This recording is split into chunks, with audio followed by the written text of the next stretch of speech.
हो गया सफ़ेद वाला। हाँ कर दिया। आज इस साधना के शुभारंभ से लेकर आज तक 66 दिन हो गया।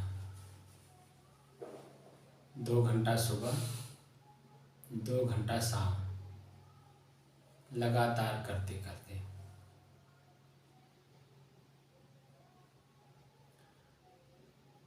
आज 66वां दिन है। आज आप लोगों को सहज समाधि योग साधना इन 4 शब्दों पर व्याख्या हम करेंगे। संत और कबीर ये तो आश्रम ही है, संत कबीर आश्रम, और मैं संत कबीर आश्रम का महंत हूँ। तो मेरा कर्तव्य ही होता है कि संत परंपरा को हम लागू रखें और कबीर साहब की जो सहज समाधि योग साधना है, उन्होंने जो कहा है उस पर ही हमें चलना है। हमारी ही चीज़ों को लेकर के अन्य लोग जनता के बीच में, जनता के सामने जनता की परिभाषा को परिभाषित करते हैं।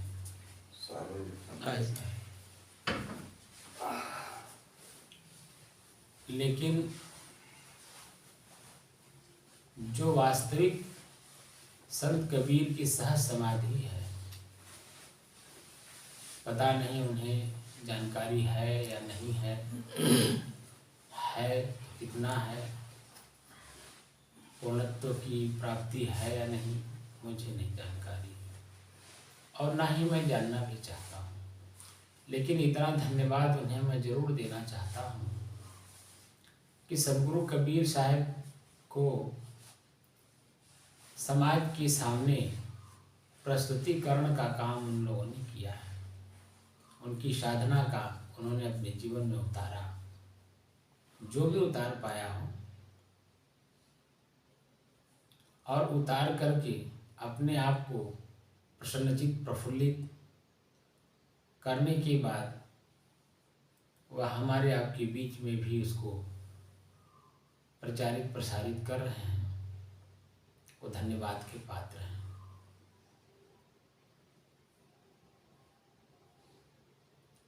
अब आज संत कबीर साहब की जो सहज समाधि है उस पर हम लोग चर्चा करने के लिए बस बैठे हुए हैं।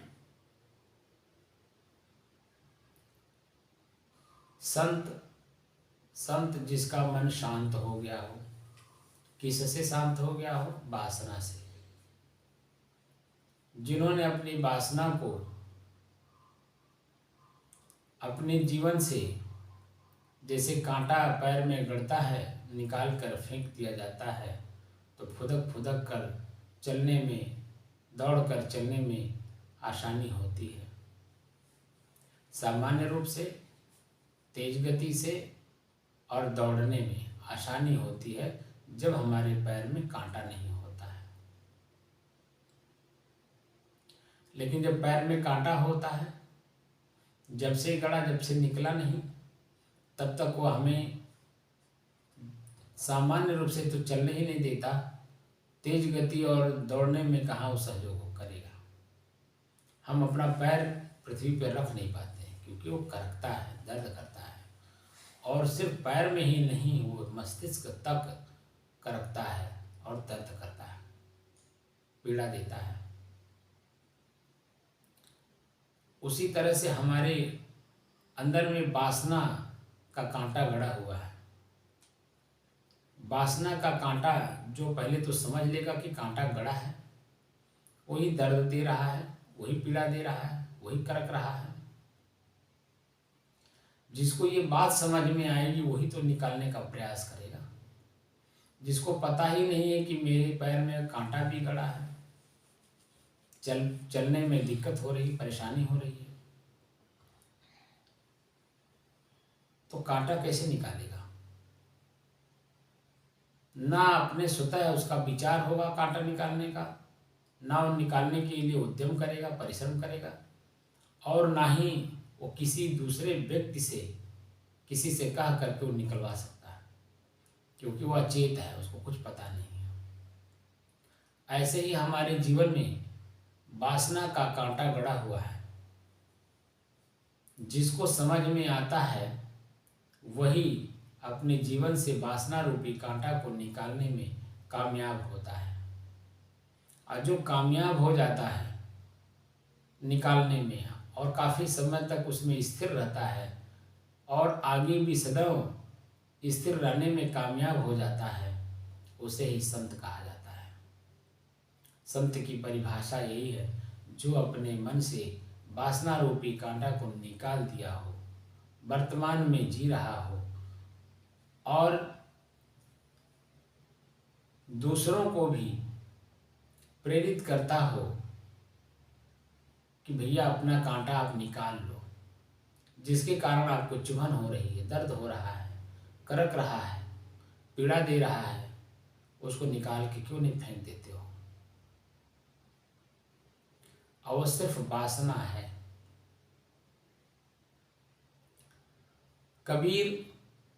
कबीर शब्द फारसी है।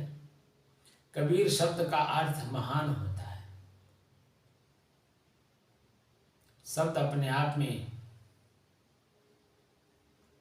बहुत गंभीरता लिया हुआ है। कबीर शब्द का ही अर्थ होता है महान। अब वह शब्द ऐसे व्यक्तित्व के साथ जुड़ा हुआ है जिन्होंने अपने जीवन में वासना रूपी कांटा को निकाल कर फेंक दिया हो और स्वतः उसमें अपना जीवन ओतप्रोत कर दिया हो और दूसरों को भी जीव समझकर वह वासना को निकालने के लिए प्रेरित करता हो। जो वासना से बिल्कुल सना हुआ व्यक्ति है उस भाषा को नहीं समझ पाएगा। जो वासना से ओतप्रोत नहीं है, वासना से सना हुआ नहीं है, जरा सा कहीं लक्ष्यवाई लगती है तो पीड़ा होता है, तो उसे निकालने में वो कामयाब हो जाता है।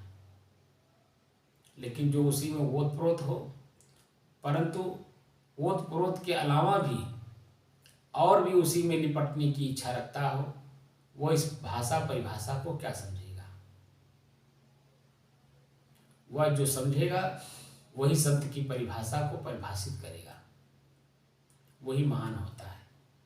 और एक ऐसा व्यक्ति हमारे आपके बीच का, हमारे आपका भाई, बंधु, पूर्वज, ऐसा उन्होंने किया और संजोग से शब्द भी कबीर शब्द जो महान अर्थ रखता है, उसने ऐसा महान कार्य किया है कि जितने भी लोग उनके साखी, उनके चौपाई, उनके भजन, एक अर्धाली भी अगर अपना पढ़ता है तो वह अपने आप को उन्हीं का वंशज मान लेता है। उन्होंने बहुत बड़ी बात कही है, क्योंकि उन्होंने अपने जीवन से जो वासना है उसे निकाल कर फेंक दिया है। उनके लिए सब बराबर हो गए, सब एक जैसे हैं, क्योंकि चेतना जो हमारे अंदर में है, जो मैं हूँ, वह उसे चेतन कहा जाता है और वह चेतना सबकी एक जैसी ही है,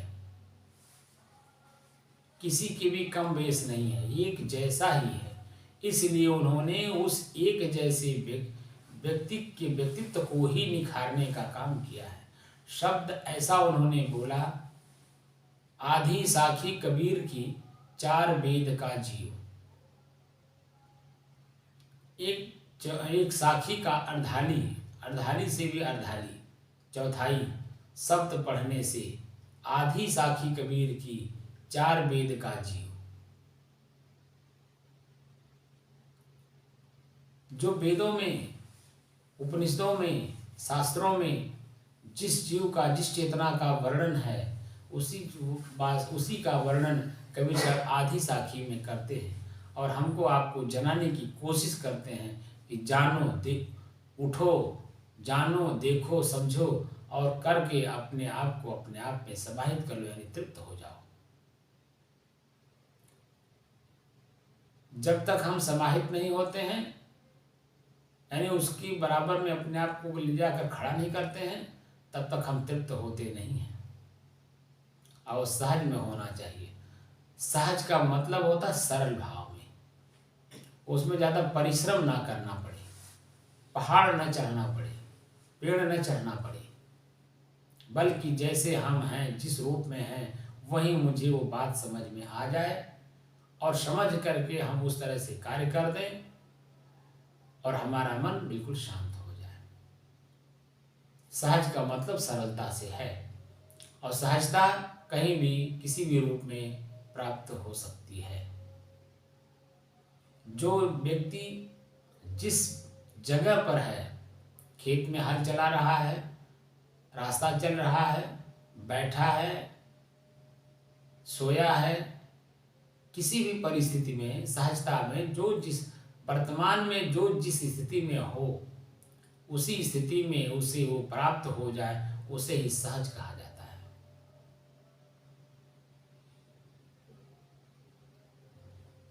जो सहज में होता है वो सहजता, आप स्वयं सहज हैं, वर्तमान में हर जगह उपलब्ध है, लेकिन अपनी सहजता का हमें बोध नहीं है, इसलिए दूसरे से हमें बोध प्राप्त करने की, यानी ज्ञान प्राप्त करने की जरूरत पड़ती है। और वही हमारे संत महात्मा जितने भी हुए हैं वेद काल से लेकर के और अब तक, अपने अपने भाषा में वर्तमान समय की स्थिति को देखते हुए, व्यक्ति के व्यक्तित्व को देखते हुए, व्यक्ति के मन, मस्तिष्क और बुद्धि को देखते हुए उनके अंदर में वो चीज़ें डाले, उनको बातों की जानकारी दी गई और आज अपनी भाषा में, जो वर्तमान का भाषा है हिंदी, शुद्ध हिंदी, उस भाषा में हमारे संत महात्मा ऋषि मुनि सत्संग के माध्यम से, कथा के माध्यम से, साधना के माध्यम से हम जीवों को, जीव क्यों है, वो वासना में बाधा है इसीलिए जीव है, तो हम जीवों को कैसे अपने जीवन से वासना रूपी कांटा को निकालकर बाहर कर दिया जाए, सदैव के लिए वह उपदेश देते रहते हैं।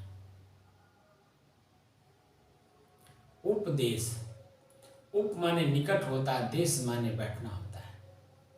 उस देश के निकट बैठना जो सदैव आपके साथ रह रहा हो, सदैव आपके साथ रहे, कभी वो आपसे बिछुड़ने वाला ना हो, ऐसे उपदेश देते हैं। ऐसी जगह बैठो, ऐसी स्थान पर बैठो जहां से कोई उठने के लिए ना कहे। वह स्वयं आपकी अपनी चेतना है। अपनी चेतना में हमेशा रहो, हमेशा ज्ञान रखो, ये चीजें ऐसी है, ये चीजें ऐसी है। जब वस्तु, व्यक्ति, स्थान का बोध होता है तो उसका कब उपयोग करना है, कैसे करना है, कितना करना है, कब करना है, वह पूरा बोध हो जाता है। लेकिन चेतना में रहने के बाद आपकी अपनी चेतना हमेशा वर्तमान में होनी चाहिए। शांत स्वरूप आप हैं, अपनी शांति का हमें स्वयं पता नहीं है, इसलिए हम बाहरी व्यक्ति में, बाहरी वस्तु में, बाहरी स्थान में हम उसे खोज रहे हैं, जो कि हम स्वतः वही हैं, लेकिन खोज रहे हैं बाहर। तो बाहर परिवर्तन है, स्थिरता है नहीं, जिसको नित्य और अनित्य के रूप में गीता में इसका वर्णन है। जो सदैव रहने वाली वस्तु है वही नित्य है, जो सदैव रहने वाली वस्तु नहीं है वह अनित्य है। जिसमें परिवर्तन न हो वह नित्य है, जिसमें परिवर्तन होता हो वह अनित्य है। इसलिए सहज में रहने की कला, सदगुरु कबीर साहब सहज में रहने की कला सिखाया। जो वेद में, उपनिषद में, शास्त्र में ये भरा पड़ा है, परंतु वह संस्कृत में है।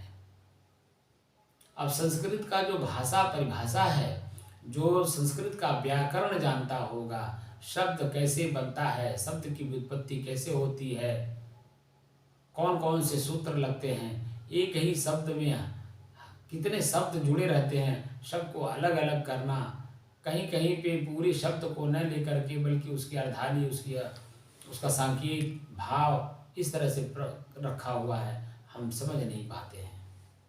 जब पूर्ण रूप से हम समझ नहीं पाते हैं तो हम दूसरे को क्या समझा पाएंगे, उसी में गलती हो जाती है।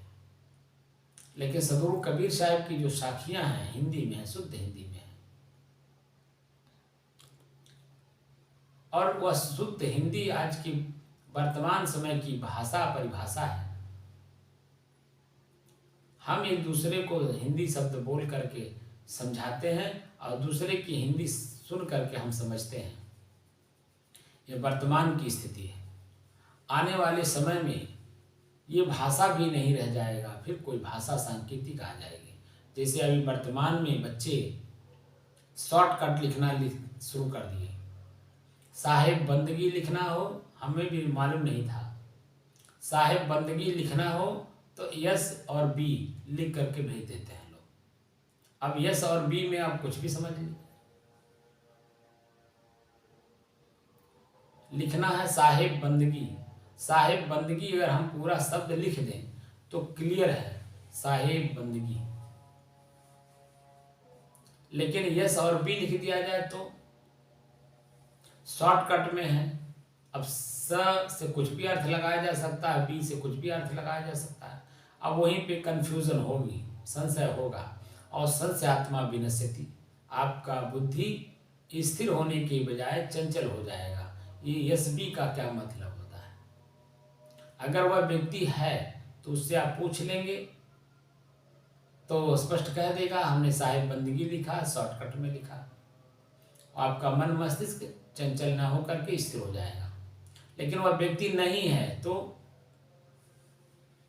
आपका मन हमेशा संशय में रहेगा। वही हाल है हम लोगों का। संस्कृत में सब कुछ शब्द लिखे हुए हैं, एक ही वस्तु के 5 नाम हैं, जीव, आत्मा, परमात्मा, ब्रह्म और स्थिति, आनंद और परमानंद। एक ही वस्तु का नाम है, लेकिन जिसने भी ये चीजों को बनाया वह ऋषि, वह संत, वह महात्मा आज है नहीं। इसलिए हम अलग अलग चीजों को जानकर अलग अलग जगहों पर उसको प्रयोग करते हैं, और जिसके कारण हम कंफ्यूज रहते हैं, यानी संशय में रहते हैं। हम स्वतः कोई चीज बोलते हैं, हमें खुद नहीं पता रहता हम शब्द जो बोल रहे हैं उस शब्द में क्या अर्थ है। भाव तो हम प्रकट करके बोलते हैं, लेकिन शब्द जो निकलता है उस शब्द का जो सही भाव है, सामने वाला किस अर्थ में लेगा, किस भाव में लेगा, पता नहीं है। तो हम संशय में हैं, और संशय में शब्द बोला हुआ अंधेरे में तीर चलाना जैसा है। सामने वाले को प्रभाव पड़ा या नहीं पड़ा इस कुछ नहीं पता है। पड़ा तो कैसा पड़ा।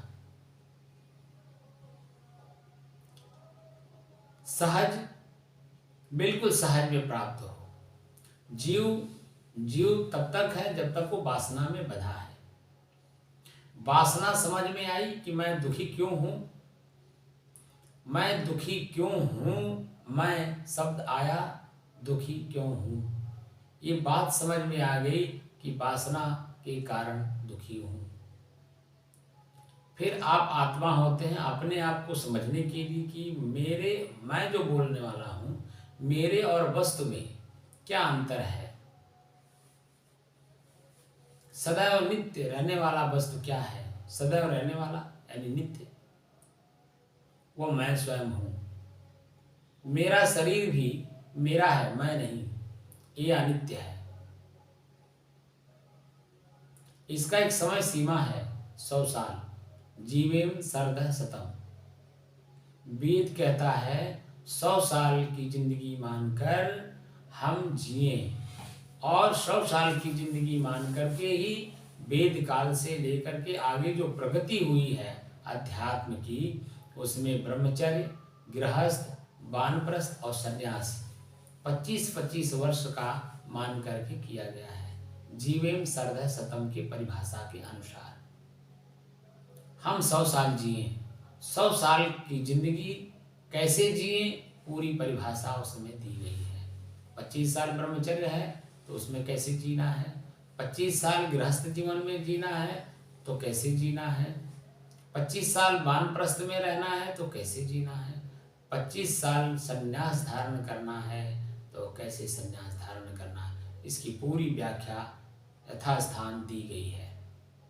परंतु वो संस्कृत में है, हम जानते नहीं, संस्कृत जानते नहीं। संस्कृत जानने वाला खुद कंफ्यूज है, क्योंकि अर्थ का अनर्थ कर देता है। इसलिए द्वंद्व है, आध्यात्मिक व्यक्ति और व्यवहारिक व्यक्ति के अंदर में द्वंद्व है। दोनों एक दूसरे को नहीं समझ पा रहे हैं। जो कि इन दोनों को जो बैलेंस करके चलता है उसे ही ज्ञानी कहा जाता है।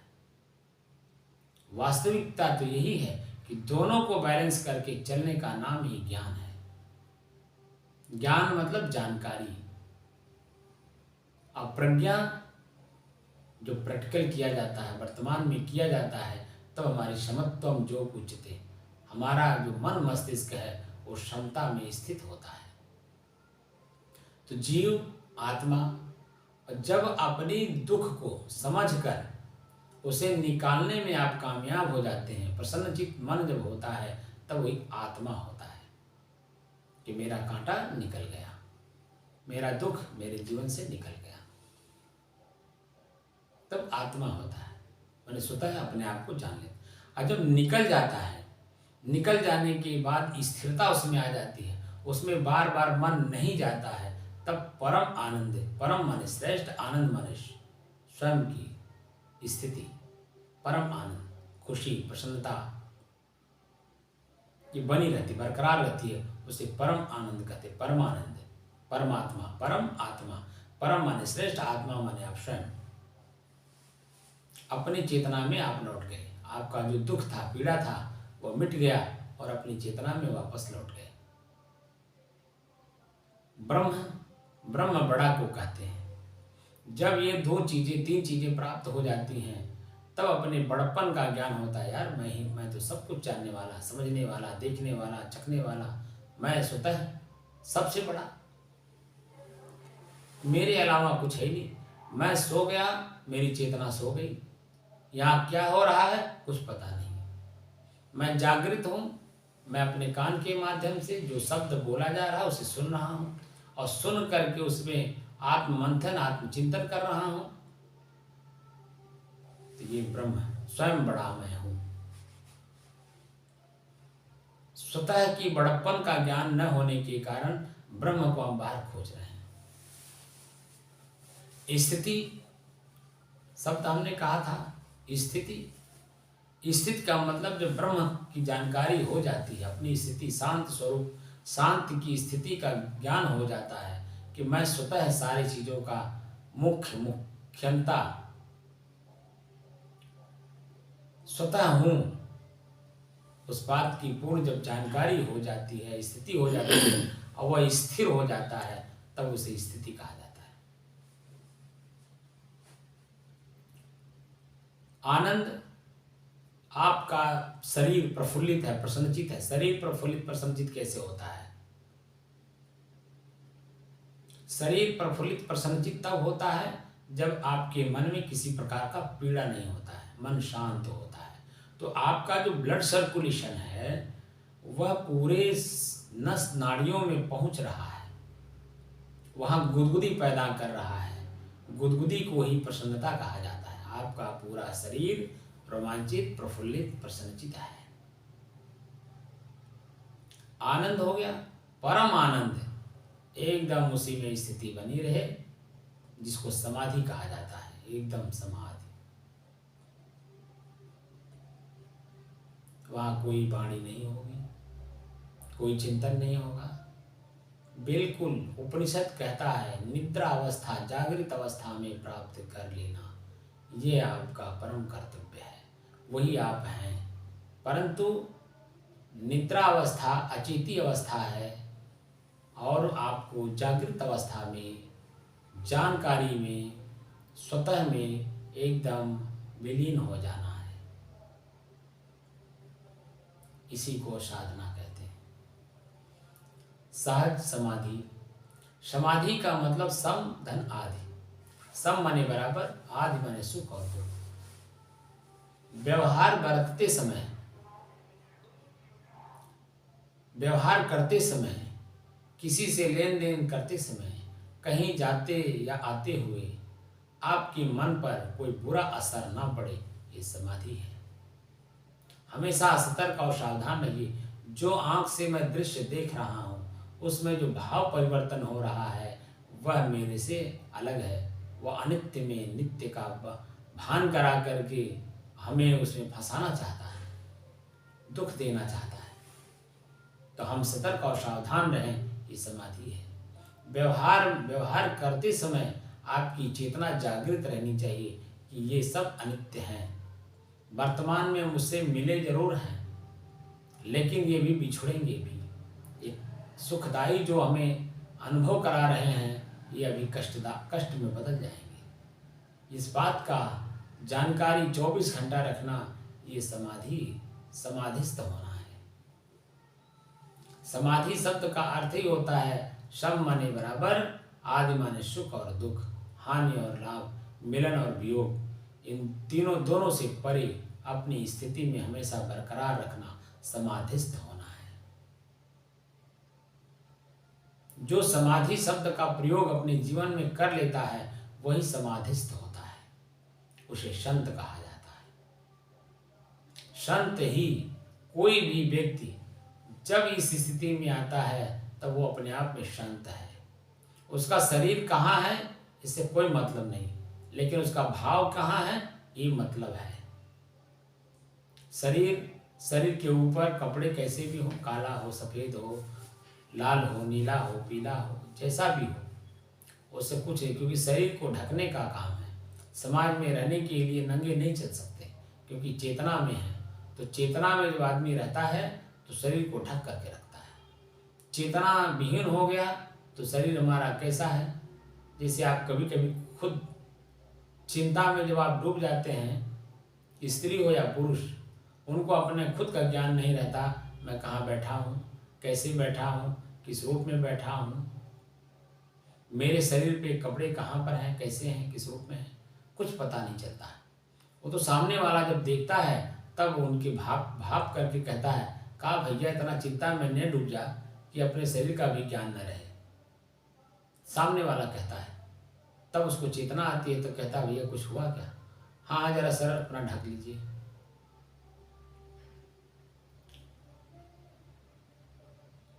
जो भी वर्तमान की स्थिति होती है वो बता देता है, वो अपना ठीक कर लेता है, चेतना में आ जाता है। तो चैतन्य, महात्मा बुद्ध ने कहा भी है, बुद्ध कोई भी हो सकता है, मैं ही एक अकेला व्यक्ति बुद्ध नहीं हूँ, मेरे से पहले अनेकों बुद्ध हो चुके हैं, आगे भी अनेकों बुद्ध होंगे। तो बुद्ध शब्द का जो उन्होंने परिभाषा किया है वो चेतनता से किया है। चैतन्य व्यक्ति, चौकन्ना व्यक्ति, उसे बुद्ध कहा जाता है। और जो उस बुद्ध शब्द का प्रयोग करता है अपने जीवन में, चौतरफा ज्ञान रखता है, चतुर्दिक विकास अपने मन की रखता है, उसे बुद्ध कहा जाता है। वह आप भी हो सकते हैं, हम भी हो सकते हैं, वो भी हो सकते हैं, यानी कोई भी हो सकता है। जिसके अंदर में स्वतः की चेतना जागृत हो गई वह स्वतः बुद्ध हो सकता है। तो जो महापुरुष परिभाषा देते हैं, वास्तविक परिभाषा जो देते हैं, हमारा मन चंचल होता है, उसे पकड़ नहीं पाता है, इसीलिए हम कुछ का कुछ अर्थ लगा करके अपने जीवन को कहीं से कहीं ले आके मोड़ पे खड़ा कर देते हैं। मेरा अपना मानना है 56 प्रकार का भोजन सामने हो हमारे टेबल पर, 56 प्रकार का भोजन हो, लेकिन भीतर से उसे खाने की इच्छा न हो, तब आप चैतन्य हैं। यानी संसार की सारी सुख सुविधाएं जिनके पास उपलब्ध हो, उसे चैतन्य कहा जाता है, और उससे उसका मन भाग गया हो, मन भर गया हो। नहीं चाहिए, नहीं चाहिए की परिभाषा जिस दिन जिसके अंदर में स्थिरता को प्राप्त कर लिया होगा, वह वास्तव में मोक्ष के कगार पर होगा, कगार पर होगा, अभी मोक्ष नहीं प्राप्त किया है। और जब अपनी चेतना में स्थित हो जाएगा, मैं जो बोलने वाला चेतना है उसमें शब्द नहीं, वो निशब्द है। निद्रा अवस्था जिस दिन जागृत अवस्था में प्राप्त कर लेंगे, आपका मोक्ष अपने आप हो जाएगा। वहाँ हमें देने और लेने की कोई जरूरत नहीं, वो स्वतः अपने आप में मोक्ष में है। यानी अपने घर में जो व्यक्ति आ जाता है, वो सारे विकारों से, सारी बुराइयों से दूर हो जाता है। निश्चिंतता जिसको कहते हैं आ जाती है, वही मोक्ष है।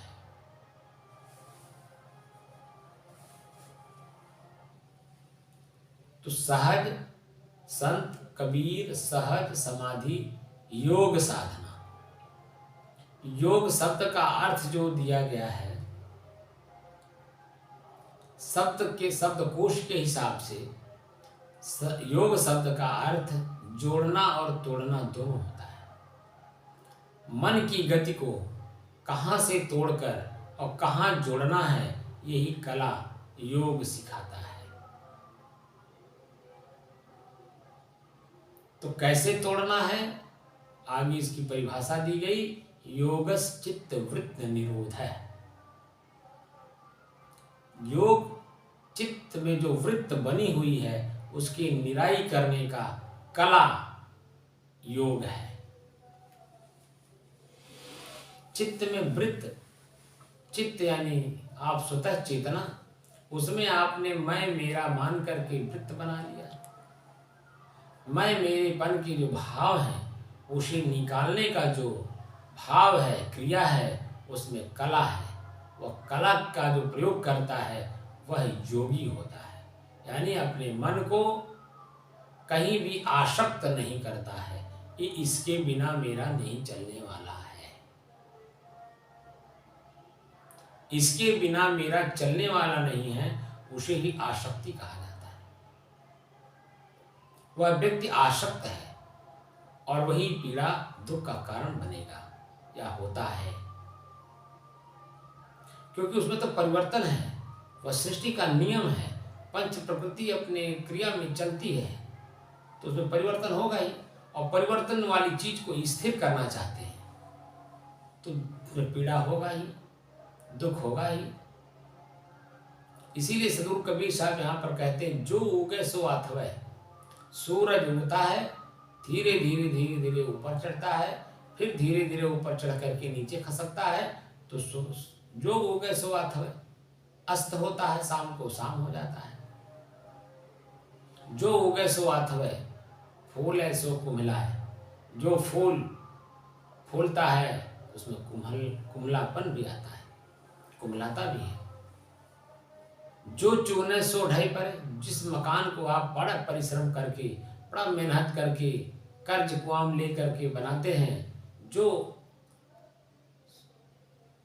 चूने सो ढाई पर है, वह है, उसका एक समय सीमा है। वह समय सीमा के आधार पर ढह भी जाता है, गिर भी जाता है, टूट भी जाता है। भूकंप आता है, बीच में ही आपका मकान की ध्वस्त कर देता है। जो चूने सो ढाई पर है, जन्मे सो मर जाए। जन्म अगर हुआ है तो मृत्यु होनी ही होनी है। तो परिवर्तनीय वस्तु को आप अपरिवर्तनीय मान करके उसी में पूरा अपना समय व्यतीत कर देते हैं, ये आपका व्यक्तिगत दोष है। वर्तमान में रहिए, जैसी स्थिति होगी, जो सामने अच्छाई बुराई आएगा, उसे दोनों को जान करके अपनी चेतना में स्थित रहना। शरीर जब तक है जिसको आवास की ज़रूरत है, भोजन की ज़रूरत है, कपड़े की ज़रूरत है, समाज में है तो समाज में मिलना जुलना, उठना बैठना, बोलना चालना, लेना देना सब कुछ होगा। जब वर्तमान में आप रहेंगे, सारी क्रियाओं को बड़े मजे के साथ करेंगे, स्वतः आनंदित रहेंगे, दूसरे को भी आनंदित किए रहेंगे, क्योंकि आप चैतन्य हैं, वर्तमान में हैं। किसकी क्या रिक्वायरमेंट है, हमारी क्या रिक्वायरमेंट है, शरीर की क्या रिक्वायरमेंट है, उसे आप पूरा कर देते हैं। पूरा करके वो शरीर, समाज, परिवार, व्यक्तित्व प्रफुल्लित प्रसन्नचित रहते हैं। और आपको हमेशा बाबू, भैया, काका, दादा बड़े प्रेम के साथ, आदर के साथ लिया जाता है। आपका ख्याल किया जाता है तो उच्च दृष्टि से, आपका स्मरण किया जाता है उच्च दृष्टि से, आपको अपना आदर्श बनाता है व्यक्ति, आपके व्यक्तित्व को देख करके। है तो आप भी व्यक्ति, वो भी व्यक्ति, लेकिन आप चेतना में हैं, हमेशा चैतन्य हैं, इसलिए वर्तमान में हैं।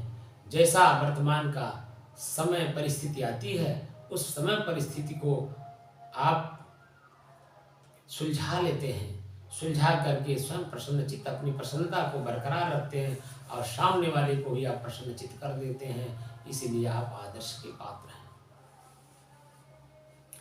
तो योग मन कैसे आत्मा हो, आत्मा कैसे परमात्मा हो, यह स्थिति की पूर्ण जानकारी देता है योग। योग गणित के हिसाब से जोड़ को कहते हैं। योग जोड़,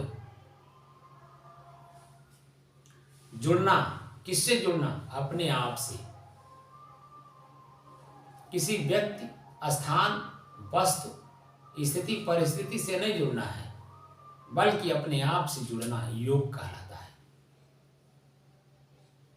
अब जब हम शुरू करते हैं अपने आप से जुड़ने के लिए, और जब तक स्वतः जुड़ नहीं जाते हैं, इसमें जो व्यवधान आते हैं, उन व्यवधानों को कैसे वर्तमान में सुलझाया जाए, इसी का नाम योग है। 8 अंग बनाया गया।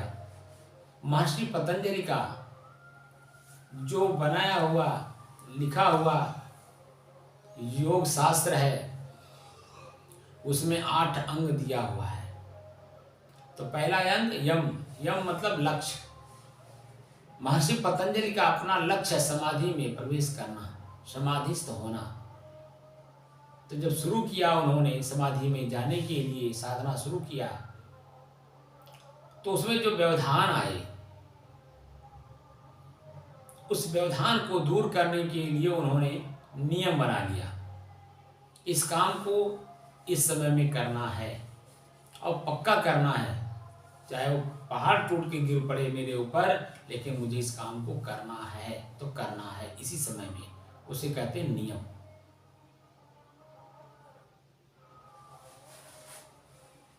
जिस काम को करने से मेरा मन प्रफुल्लित प्रसन्नचित हो और मेरे काम को देख करके सामने वाला भी उसे करने की ललक रखता हो, और पा करके और पा करके जो अपने आप में तृप्त होता हो, उसी ही नीति नियम कहा जाता है।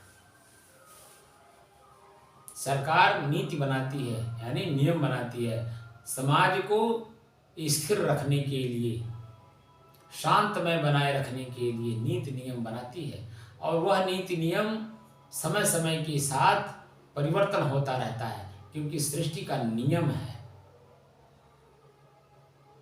मन जब तक रहेगा शरीर के साथ जुड़ा हुआ, तब तक परिवर्तन होता रहेगा,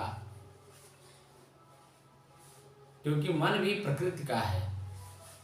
हम जो कुछ भी सोचते हैं, प्रकृति के नियमानुसार प्रकृति की वस्तु को हम सोचते हैं। जो कुछ करते हैं प्रकृति में ही करते हैं, क्योंकि प्रकृति में ही क्रिया होती है।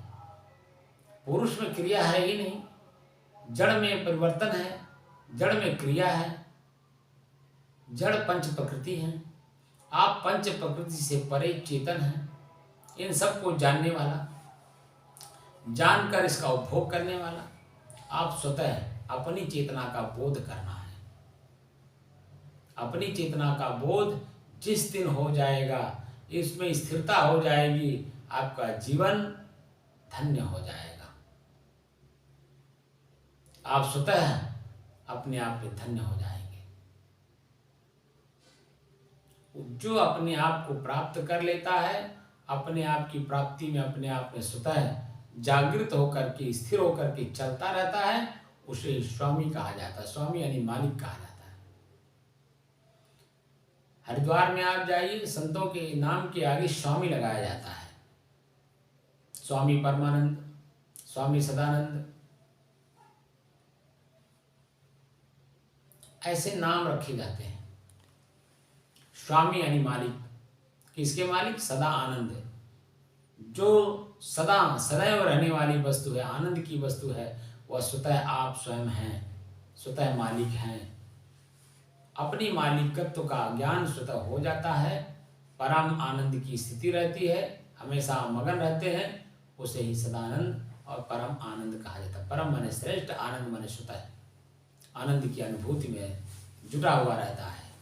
जो श्रेष्ठ है, उत्तम है, वो किसी वस्तु में, किसी व्यक्ति में, किसी स्थान में आसक्त नहीं होता है।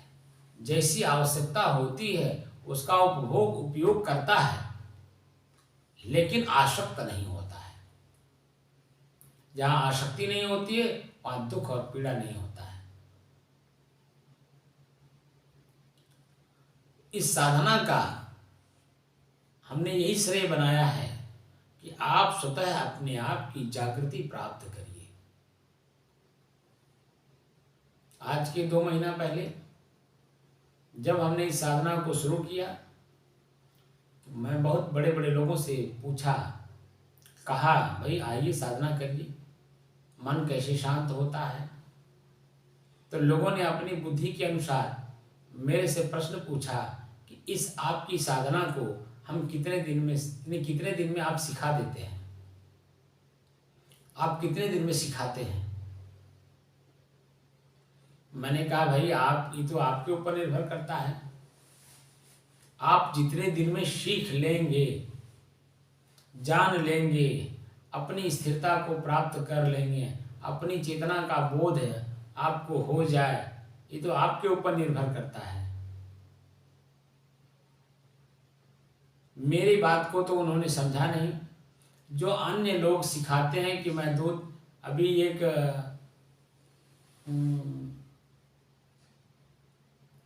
कैंप लगाए हुए थे बहादुरगढ़ हरियाणा में, उन्होंने लिखा था कि हम 3 दिन में परमात्मा का दर्शन करा देंगे, 3 दिन में।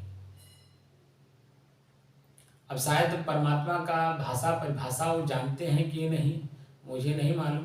वह एक रेलवे के इंजीनियर हैं, रेलवे में लोगों को सिखाते हैं। वह उन्होंने एक कैंप लगाया था 3 दिन का, 29, 30, 31 दिसंबर को उनका कैंप लगा था बहादुरगढ़ में।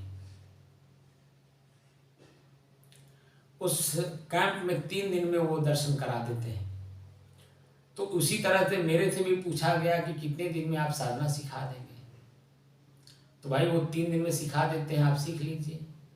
कोई 10 दिन में सिखा दे रहा है, सीख लीजिए। मैं तो आपको इनवाइट करता हूँ कि आप कितने दिन में सीख लेंगे, जान लेंगे और अपने आप में स्थिर हो जाएंगे, ये तो आप पर निर्भर करता है। क्योंकि जितना आप जिस वस्तु को पाने की लगन रखते हैं, उत्साह और उमंग रखते हैं, उसको वास्तविक स्थिति में जानने की कोशिश करते हैं, उतने ही जल्दी आप प्राप्त करते हैं। आप लापरवाह हो करके काम करेंगे, ये भी कर लें, वो भी कर लें, ऐसा भी कर लें, वैसा भी कर लें। 1 बीघा खेत आपके पास है, उसमें छोटी छोटी क्यारी बना करके उसी में आपने लहसुन भी बो दिया, उसमें प्याज भी बैठा दिया, उसमें धनिया भी बैठा दिया, उसी में पालक भी बैठा दिया, उसमें गाजर भी बो दिया, उसी में गेहूँ भी बो दिया, उसी में धान भी बो दिया, उसमें ये भी बो दिया, उसमें वो भी बो दिया। तो आप एक राशि लेना चाहते हैं तो कैसे होगा?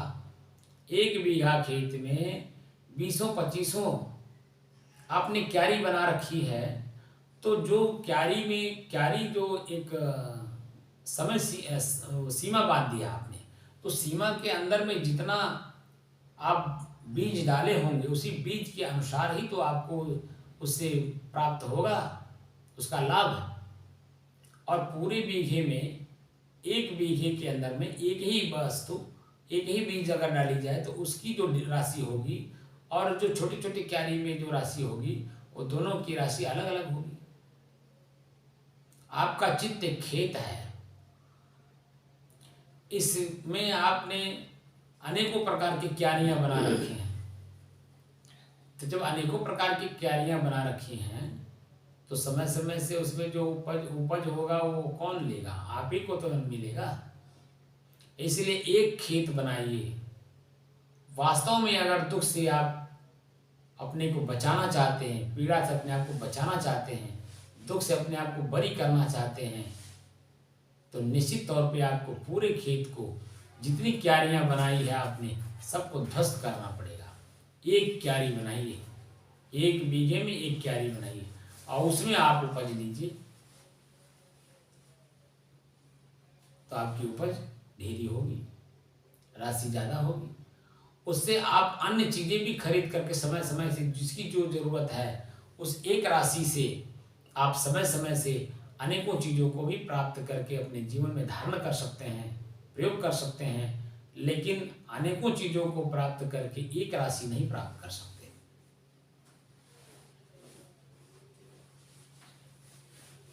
इसलिए अपने मन को जितना ही आप एक भाव में लाने की कोशिश करेंगे, जितना ही जल्दी आप उसे प्राप्त करने में कामयाब हो जाएंगे, आसक्ति को निराशक्ति में बदलने में कामयाब होंगे, उतना ही आप अपनी चेतना का बोध जल्दी प्राप्त कर लेंगे। वैसे चैतन्य आप स्वतः हैं, हर जगह पे चैतन्य रहते हैं, लेकिन पीड़ा क्यों होती है यही समझना है। तो जो पीड़ा हो रही है, हमको अपने आप को पीड़ा मुक्त करना है ना। तो पीड़ा मुक्त करने के लिए अपनी चीज को स्वतः कितनी लगन से हम काम कर रहे हैं, ये अपने ऊपर निर्भर करता है। यहाँ तो मैं देखता हूँ पूरा जीवन समर्पित किए हुए लोग हैं, वह उसे नहीं प्राप्त कर पाते हैं। अब बहुत सारे लोग ऐसे हैं कि जो इसको सिर्फ बताने की जरूरत है, केले की पत्ते की तरह फटता चला जाता है, यानी वह उसको समझता चला जाता है और अपनी स्थिति में वो बहुत जल्दी प्राप्त कर लेता है। प्राप्त ही नहीं कर लेता है बल्कि उसी में स्थित हो जाता है। और स्वतः जब अपने आप में स्थित हो जाता है और उसमें अपने आप में परिपक्व हो जाता है, तो दूसरे को भी ज्ञान देने में कामयाब होता है। यानी उसकी पूरी जानकारी, ज्ञान मतलब थ्योरी, जानकारी देने में वो कामयाब होता है और सामने वाला उसे प्राप्त करके आगे बढ़ता हुआ चला जाता है। तो हमारे जीवन में जो दुख है वह आदत है। किसी भी चीज को बार बार करना आदत है। हम अपने स्वतः सुरती खाने की आदत बनाते हैं और वह आदत इतनी बढ़ जाती है कि जब वो मुझे पीड़ा देता है तो हम स्वतः अपने जीवन से निकाल नहीं पाते हैं। बहुत से लोग ऐसे कहते हैं, महाराज अब तो ये घाट पे ही जाके छूटेगा, यानी शमशान घाट पर, यानी मरने के बाद ही छूटेगा। इतनी आसक्ति, इतना उसमें हम आसक्त हो गए हैं। वह मेरे ऊपर हावी हो गया, मैं उसके ऊपर हावी नहीं हो पाया, क्योंकि चेतना के साथ हमने उसे ग्रहण नहीं किया। अचेतन अवस्था में रह करके हमने उसे ग्रहण किया और बार बार हमने किया, बार बार खाया हमने सुरती, इसलिए वह आसक्त हो गया। अब उसे अपने ही सुरती को छोड़ने में, क्योंकि उसे मालूम चल गया ये भी पीड़ा मुझे दे रहा है, दुख दे रहा है, मेरा मेरे मुंह से दुर्गंध आ रहा है, मेरे दांत खराब हो रहे हैं, मेरा दांत काला हो गया। अब उसे जब पता चलता है धीरे धीरे, तब जब उसे छोड़ने की कोशिश करता तो नहीं छूटता है। लेकिन वास्तव में अगर चेतना में रह करके छोड़ना चाहे तो छूट भी जाता है, ऐसा नहीं है। लेकिन वह उसे देते भी रहता है और मन में सोचते भी रहता है। तो मन के सोचने से आपकी सुरती नहीं छूट सकती, बल्कि उद्यम करना होगा उस तरह का जिससे हमारा सुरती छूट जाए। वही हमें दुख का कारण बन रहा है, तो उस तरह से उद्यम भी करना पड़ेगा। यानी जानकारी भी प्राप्त करनी होगी, तो उसकी जानकारी वही दे पाएगा जो पहले सुरती खा रहा हो और सुरती खा करके उसे अपने दुख का अनुभव हुआ हो और उसे उसने छोड़ दिया हो। वह जब बताएगा, जो रास्ता बताएगा, उस रास्ते पे आप जब चलेंगे तो धीरे धीरे आपकी आदत भी छूट जाती है। लेकिन परिश्रम तो आप ही को करना है। कुल मिलाकर के गुणा, जोड़, घटाना, भाग, कुल लगाने के बाद शेष अगर बचता है तो आपके अपने ऊपर ही आता है कि किसी भी कर्म का फल, आनंद, परम आनंद, सुख की अनुभूति और दुख की अनुभूति, जो कुछ भी हो रहा है वह मेरे द्वारा ही हो रहा है। अपनी चेतना का ही बोध होता है। अब समझने और समझाने की कला अलग अलग है। जैसे जैसे महापुरुष आपको, आपकी भावनाओं को देखा, आपकी पात्रता को देखा, उस तरह से समझाने की कोशिश की है। महात्मा बुद्ध जी के लेख में आता है कि महात्मा बुद्ध के पास एक माता आती है अपने पुत्र को लेकर के और कहती है कि आप तो बड़े चमत्कारिक महापुरुष हैं, हमारे पुत्र को जिंदा करिए। और इतना बिलखती है, इतना रोती है कि पूछिए मत। महात्मा बुद्ध ने कहा, ठीक है, मैं तुम्हारे पुत्र को ठीक कर दूंगा, लेकिन जाओ सरसों का दाना ले आओ गांव से। दौड़ने लगती है लेकिन रोकते हैं, कहते रुको, सरसों का दाना लाना, लेकिन ऐसे घर से लाना जिसके घर कोई मरा ना हो। जिसके घर कोई मरा ना हो उसके घर से ले आना। अब वो जाती है दौड़कर, सबके घर सरसों का दाना मांगती है। दाना लोग लेकर के आते हैं, लेकिन पूछती है क्या आपके घर कोई मरा है? कहते हैं हाँ, हमारे बाबा मरे हैं, हमारे दादा मरे हैं, हमारा बेटा मरा है, हमारे पति मरे हैं, हमारी पत्नी मरी है। ऐसे सभी घरों में जा जा करके जब मांगती है, 1 गांव, 2 गांव, 10 गांव, 20 गांव, 50 गांव, अंत में आकर के उसको बोध होता है कि ये तो सृष्टि का नियम है, मैं आसक्त कहाँ हूँ। उसको बोध होता है, आकर के महात्मा बुद्ध के पैरों में गिर जाती है। आगे चल करके वो साध्वी हो जाती है, भजन करती है, अपना जीवन कल्याणमय बना लेती है। उसको दुख हो रहा था उसके अपने पुत्र को मरने के वियोग में। पुत्र बोल नहीं रहा था, शरीर पड़ा था, देख नहीं रहा था, देख रहा था पहचान नहीं रहा था। पहचानता कैसे जब उसमें चेतना नहीं है? चेतना विहीन शरीर हो गया। शरीर को लेकर के वो विवल है, दुखी है, पीड़ित है। और जब उसे चेतना का बोध होता है, अरे मैं कहाँ आ सकता हूँ, उसकी अपनी चेतना जागृत होती है, चेतना में लौटती है, तो जो भी प्रक्रिया समाज का है वो सारे को करती है और कर करके अपने को भजन में लगा देती है, लीन कर देती है। यानी अपनी स्थिरता का बोध, आत्मबोध प्राप्त करने में उस समय में जो महात्मा बुद्ध जी साधना सिखा रहे थे, वो सभी साधना को करते हुए अपने जीवन को धन्य बना लेती है।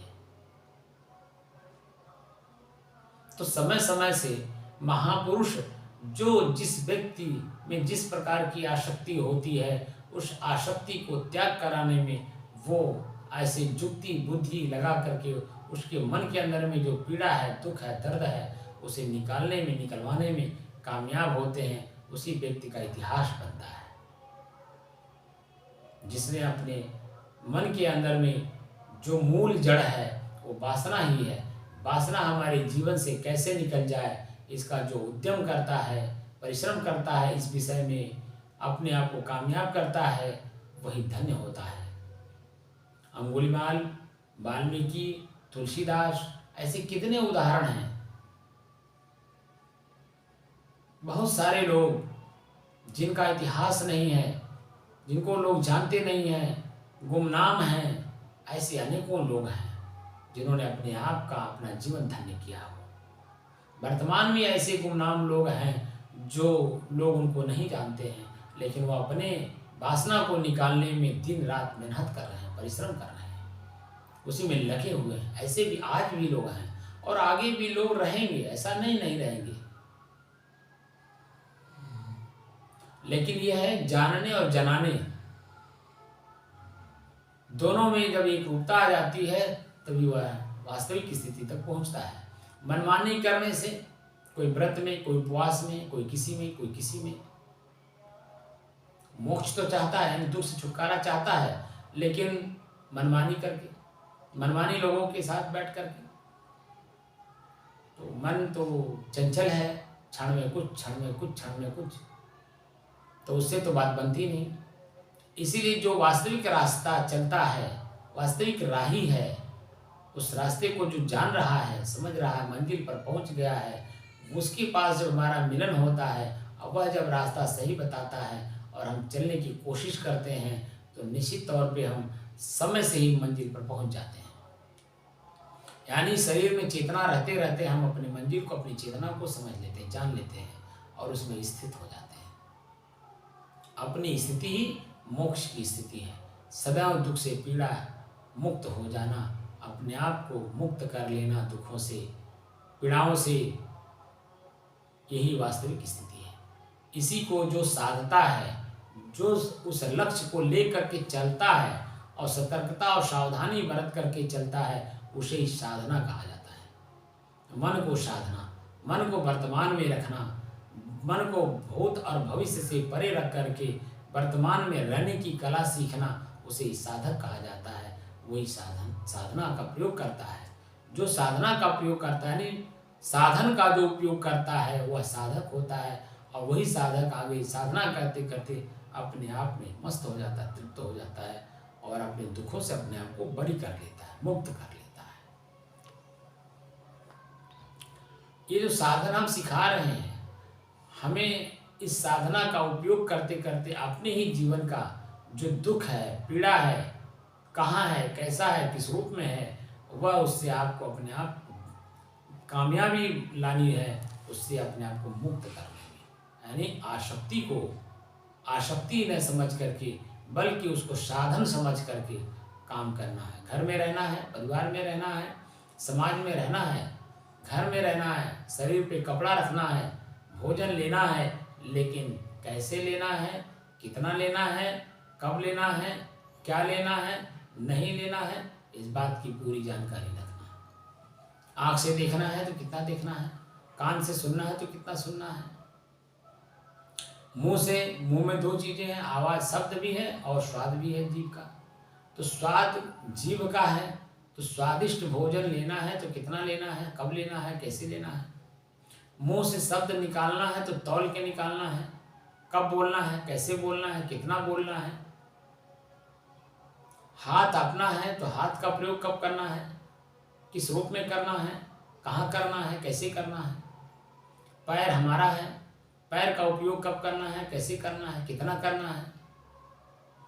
इन सब चीज़ों की जानकारी रखना ही, जब अपनी चेतनता का बोध होता है तो अपने आप समय समय से इसका ज्ञान होता जाता है। आजकल मैं देखता हूँ जितने लोग हैं वॉकिंग करने निकलते हैं, शरीर के पैर को थकान लाते हैं, कहते हैं मेरा पेट पड़ गया है, वॉकिंग करूँगा मेरा पेट अंदर हो जाएगा क्योंकि बाहर हो गया है। लेकिन देखा जाता है जितना वॉकिंग करते हैं उतना ही आपका पेट और बाहर होता है। वॉकिंग करने से पेट अंदर नहीं होता है, उसकी प्रक्रिया में हम जानना नहीं चाहते। लेकिन समय का बर्बादी, पैर का थकान, कितना इसका उपयोग करना, कहाँ करना है, इसका कुछ ज्ञान नहीं, क्योंकि चेतना का बोध नहीं है। और चेतना का जब बोध हो जाता है तो किस वस्तु का कब उपयोग करना है, कैसे करना है, कितना करना है, सब समय समय से ज्ञान होता रहता है। इसलिए इस साधना के माध्यम से इस कक्ष में जो भी व्यक्ति आएगा उसे अपनी चेतना का ही बोध प्राप्त करना है। इस लक्ष्य को लेकर के आए और साधना करे, और जितने दिन में वो अपनी चेतना का बोध प्राप्त कर पाता हो, मैं सहयोग देने में आपके मंजिल तक पहुंचाने में जो मेरा सहयोग हो वो आप लीजिए और अपनी मंजिल को प्राप्त करिए, यानी अपनी चेतना को अपनी चेतना में पुनः स्थापित करिए। इसमें जहां हमारी आवश्यकता हो उसको पूरा करा लीजिए। अपनी चेतना में मुझे कैसे जाना है, इसकी साधना हम सिखा रहे हैं। मैं जो भूला हुआ हूँ है मेरे पास ही, बाहर खोज रहा हूँ, तो मेरा भूला हुआ वस्तु मुझे वापस कैसे मिले, इसकी जानकारी मैं आप लोगों को दे रहा हूँ। क्योंकि हमने भी अपने चीज़ों को बाहर खोजा, मिला नहीं। संतों और महापुरुषों का, ऋषियों की बात हमने मानी। जिन लोगों ने इस लाइन पे चल करके अपनी चेतना का बोध किया था, उसे जब मैंने देखा, जाना, समझा, पाया, उसको किया, और करने के बाद जब मैं तृप्त हो गया, स्थिर हो गया, अब मेरे अंदर में ऐसा भाव जगा कि जो लोग बाहर खोज रहे हैं अपने अंदर नहीं खोज रहे हैं, जो कि अंदर की वस्तु है बाहर मिलेगी कहाँ। इसलिए पुनः अंदर कैसे खोजें, खोजने की कला हम बता रहे हैं। अपनी वस्तु हमें कैसे पुनः मिल करके कैसे हम उसका उपयोग करें, कैसे उससे आनंदित हो, ये कला मैं सिखा रहा हूँ। आप लोग अपनी चेतना का बोध कैसे प्राप्त करें, कैसे उसे जानें, कैसे उसमें समाहित हो, कैसे समाधि आपकी लग जाए, यानी सदैव के लिए दुख से छूट जाए। ये उपाय हमारे संत महात्मा के द्वारा हमने प्राप्त किया है। वही वस्तु आप लोगों को मैं देना चाहता हूँ जो हमने पाया है। संतों और महापुरुषों के पास बहुत बड़ा धन है, और उस धन का नाम है आत्म स्थिरता, आत्म शांति, आत्म स्थिति। अपनी आत्म स्थिति को पुनः स्थापित करें, ये मेरी शुभकामना है। इसे ही जानने जनाने के लिए हम आप लोगों के बीच में उपस्थित हैं। आप इसका भरपूर लाभ उठाएं, ये मेरी शुभकामना है। साहेब सफ़ेद वाले को दबा दीजिए। कोई लाल बनाओ जिसमें बीच में, जिसमें बीच में लाल है ना, नहीं, सफ़ेद ऊपर जो एकदम ऊपर, हाँ, जैसे शुरू किए थे।